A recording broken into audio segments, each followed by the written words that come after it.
हे बघा कॅनडामध्ये कशी दोन प्रकारची बटाटे आहेत बघा. आपण खातो ती बटाटे, भाजीसाठी वापरणारी बटाटे.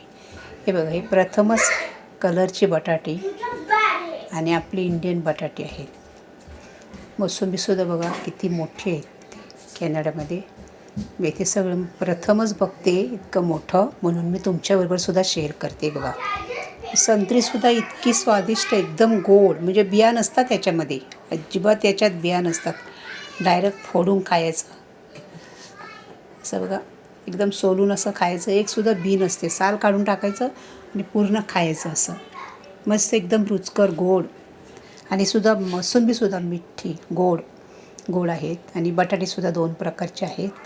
इथे मी प्रथम हे सगळ्या गोष्टी बघते आणि त्यामुळे तुम्हालासुद्धा मी शेअर करते. तुम्ही असे कधी मोसंबी मोठी बघितलेले आहेत का? बटाटेसुद्धा, जे आपण शेतकरी आहोत, मी तर स्वतः शेतकरीच आहे, पण मी असे कधी बटाटे लावले नाही. असे मी इंडियन लावले आहेत भाजीसाठी, पण हे कलर मी वेगळेच बघत आहेत.